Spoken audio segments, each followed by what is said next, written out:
we just discussed, the whole population boom that, theory that was going around. Right. Now, the big talk is population decline, and I can't get a read on how much I should care about this or not. And I spoke about this on my podcast before, where from what I'm reading and hearing, the freak out of a population decline is really about the economic, situation that we created in various governments. For example, you need a certain, number of Americans in order for you to have Social Security and welfare and yada yada. And so I said, well, if there's a population like decline, wouldn't we just kind of roll back a lot of the, you know, all these programs until we can, get to a place where we can afford these programs again? And so, yeah, it will be stressful and weird for a couple of years, a couple of decades, even. But I don't understand why I should be concerned about the population decline in and of itself. Like, am I making sense? Yeah, no, you're making perfect sense. So, first of all, the population decline is what the mainstream center left fought for to avoid the population bomb. So, I mean, now you see one of the things with these panickers, like every James Lindsay, a buddy of mine, would phrase this as nothing is about the individual issue, it's all about the revolution. So, I mean, he thinks that a lot of the people behind this are basically communists or on the right when they're proposing things to do with weaponry or military conflict, they're fascists. And the goal of everything, you notice it's always the same goal. It's getting to the ideal system, which is never our kind of slapdash fun democracy, right? So, I mean, when we had too much of a population, well, surely the elites in society who know what they're doing should take over and run this system for the benefit of everyone. Now that we have too little of a population, well, surely this is the kind of crisis that requires elite supervision from, so I think that many people are noticing these kind of patterns go on. You hear a lot of invocation of Klaus Schwab and other people that exist at the level of global governance. But I mean, so that basic point, though, that the population decline was largely caused by the people who complained about the population bomb, I think goes unnoticed by many. Like the exact things that were discussed, like encourage people through sex education courses to take birth control, that were recommended as solutions to the population bomb are the causes of the population decline. Like Yeah. the population decline is not that hard to explain. Like peak human fertility is like 22. And it's sort of awkward to talk about this because at the lower end, it starts at like 17. So, I mean, you do get a lot of guys online that are kind of creepy with it, like, hey, give me a nice young wife, like a caveman, like, okay, bro, calm it down, pedophile ass, you're like 39, but like, anyway, not technical Yeah. pedophilia, but it's Well, weird, the bro. It's weirdos, weird. the weirdos always come out in these conversations. They always come- Yeah.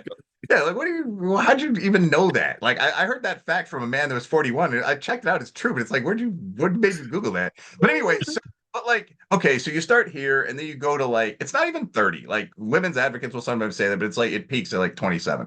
So in reality, most people and men, by the way, like Wait, the hold on, guys just advocates.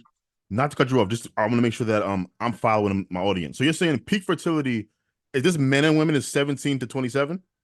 Well, for women, it's about 18 through about 28, as I understand. Okay. Actually, for pure teenagers and so on, you are slightly less fertile. There are problems unless you're fully developed. It's hard to have a full-size baby. Humans have a big head because we have a big brain.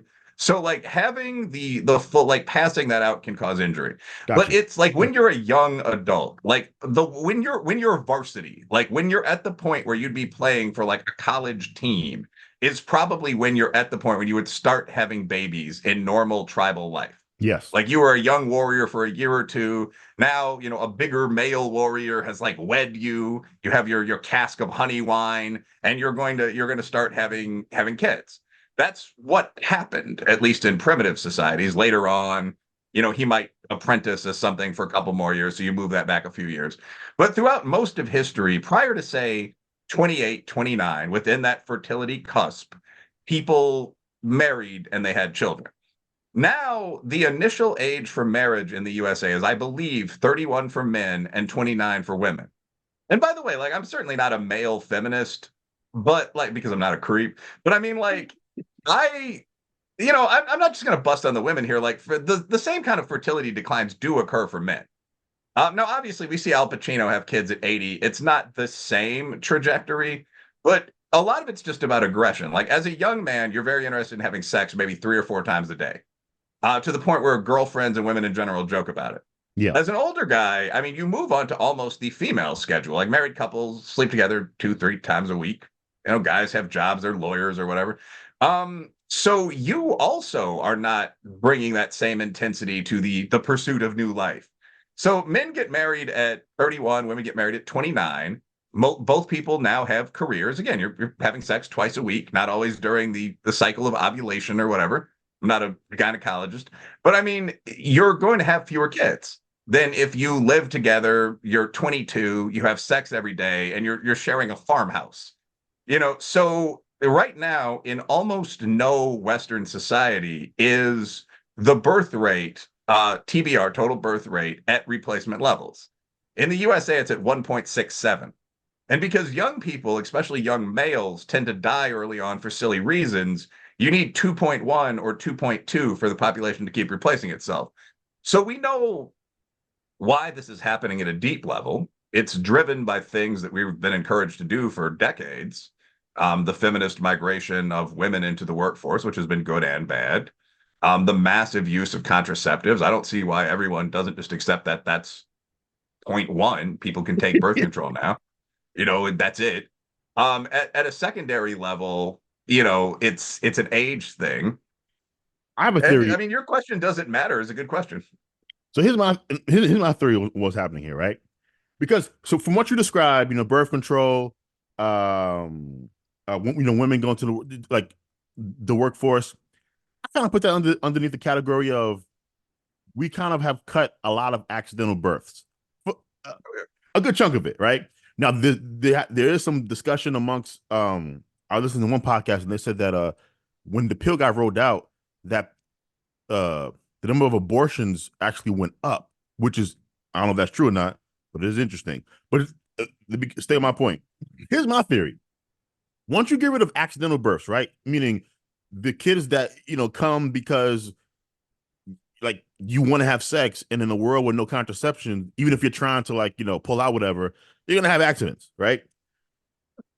I don't think people realize that for the most part in 2024 we have done such a good job at kicking ass as far as civilization.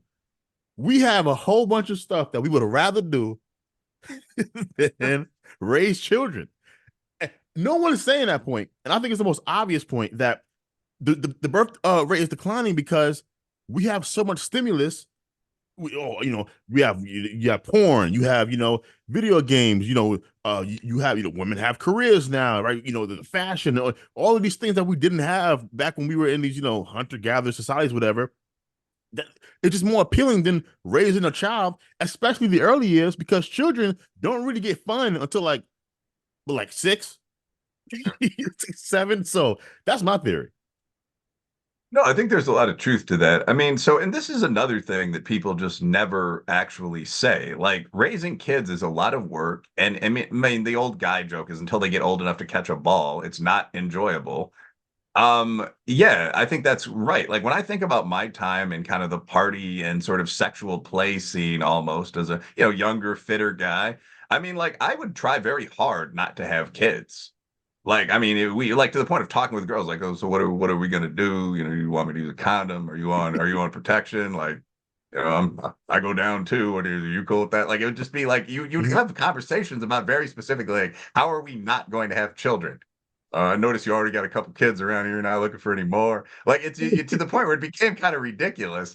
And I mean, I think that was because, like, if I think about why you'd have those conversations, I was a young executive at the time. I didn't want kids. I now regret kind of not having kids in that period. Mm. Most of the people I was dating were like law students and so on. They all would have been pretty good moms. I very likely would have settled down. At the same time, I mean, in terms of like, I'm honestly a famous writer right now. I've written 2 books. I'm going to drop a third book with HarperCollins, which is a national press, in a month. Would I have done any of that? Because I think I would have been a pretty good dad. Like, would I have done any of that if I had had a kid at 24?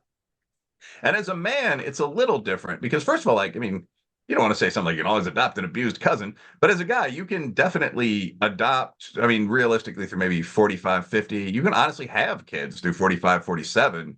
I've still got about a 60% chance of having kids. For women, it's a little bit different, if we're being honest.